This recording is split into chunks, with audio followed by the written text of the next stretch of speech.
اعوذ باللہ من الشیطان الرجیم بسم اللہ الرحمن الرحیم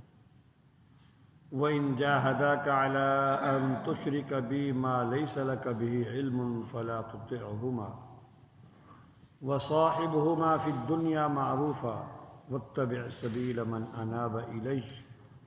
ثُمَّ إِلَيَّ مَرْجِعُكُمْ فَأُنَبِّئُكُمْ بِمَا كُنتُمْ تَعْمَلُونَ۔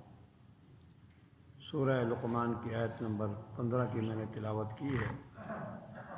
پچھلی آیت میں اللہ تبارک و تعالی نے والدین کے ساتھ حسن سلوک کرنے کا تاکیدی حکم دیا تھا، اور اگلی آیت کے اندر اللہ تبارک و تعالی ارشاد فرما رہے ہیں کہ کس کس چیز میں والدین کی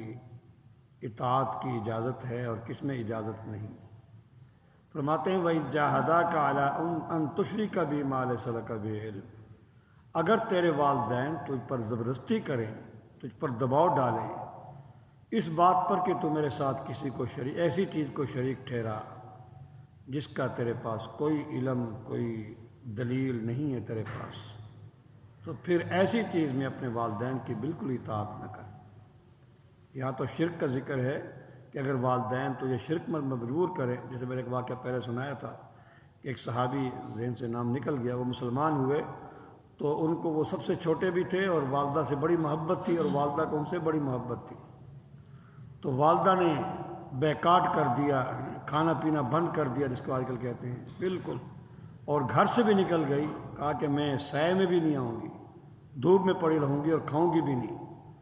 شاید 24 گھنٹے یا 48 گھنٹے بھی گزر گئے، بیٹا گیا والدہ کے پاس اور کہا کہ گھر آ جاؤ، جو سمجھانا تھا سمجھایا، اس نے کہا کہ نہیں، جب تک تو یہ دین محمد کا دین نہیں چھوڑے گا تب تک میں واپس نہیں آؤں گی۔ تو بیٹے نے کہا اے امی، یقیناً مجھے آپ سے بڑی محبت ہے، آپ کو مجھ سے بڑی محبت ہے،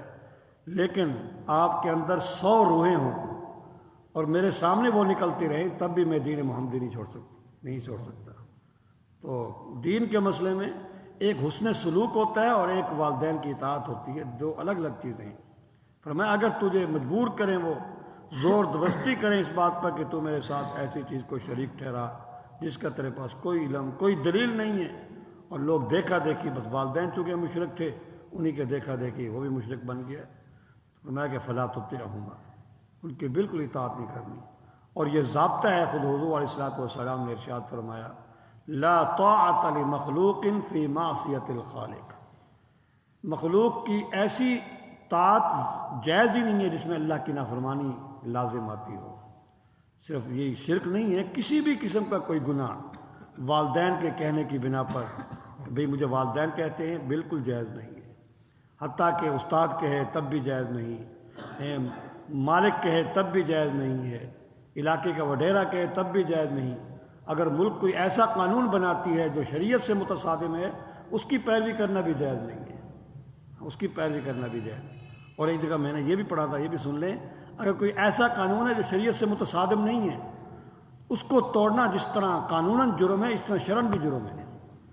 ایسا کوئی ملک قانون بناتی ہے جو شریعت سے متصادم نہیں ہے، شریعت سے ٹکراؤ نہیں ہوتا، اس کو ہم یہ سمجھتے ہیں اس کو توڑیں گے تو بھائی قانونی طور پر جرم ہے۔ تو مجھ سے فرما رہے تھے، میں نے کتاب میں پڑھا تھا کہ وہ شرعاً بھی جرم ہے، کیونکہ اس سے پھر نظام نہیں چلتا اس کے بغیر۔ ہاں، ملک کا وہ قانون جو شریعت سے متصادم ہو، لا طاعت لمخلوق فی معصیت الخالق، پورا ضابطہ ہے کہ کسی بھی مخلوق کی اطاعت و برداری جائز نہیں ایسی شکل میں جس میں اللہ کی نافرمانی لازم آتی ہو۔ فرمایا کہ اگر تیرے والدین تجھے شرک پر مجبور کریں تو بالکل اطاعت کریں، کوئی اور گناہ پر مجبور کریں تب بھی اس کی اجازت نہیں ہے، ان کی اطاعت نہیں کرنی، لیکن اس کے باوجود وصاحبہما فی الدنیا معروفا، یہ نہ کہیں وہ تو مجھے گناہ پر ڈالتی ہے، وہ تو اس کا کہا نہ مان، وہ والدین کا وہ کہا جس میں اللہ کی نافرمانی لازم آتی ہے وہ کہا نہ مان، لیکن اس کے باوجود ان کے ساتھ سلوک اچھا رکھ، ان کے ساتھ اچھے الفاظ میں بول، اچھے وہ اگر غلط گناہ کا بھی کہیں تب بھی ان کے سامنے سخت سست نہ بولو، بس اپنے ادب کے ساتھ بولو، اور ان کی اور ضرورتیں ہیں، چاہے وہ کافر ہیں مشرک ہیں، وہ آپ ان کی ضرورتیں پوری کریں، ان کے تقاضے پورے کریں، لیکن اللہ کی نافرمانی کی شکل میں ان کی اطاعت جائز نہیں۔ تو تو وصاحبہما فی الدنیا معروفا، دنیا کے معاملات میں ان کے ساتھ حسن سلوک، بھلائی، خیر کے ساتھ ان کے ساتھ پیش آؤ۔ آگے فرمایا واتبع سبیل من اناب الیہ، تم ان لوگوں کی پیروی کیا کرو جو اللہ کی طرف رجوع کرتے ہیں۔ انسان جب کسی کے پاس اٹھتا بیٹھتا ہے نا کثرت سے، اس کو اندازہ ہو جاتا ہے کہ یار یہ اللہ کی طرف ہی بلاتا ہے، اس کے اندر فکر آخرت ہے، یہ جب بھی اس کو بیٹھو یہ دین کی بات کرے گا، دین کے جو ہے آخرت کی فکر پیدا کرے گا،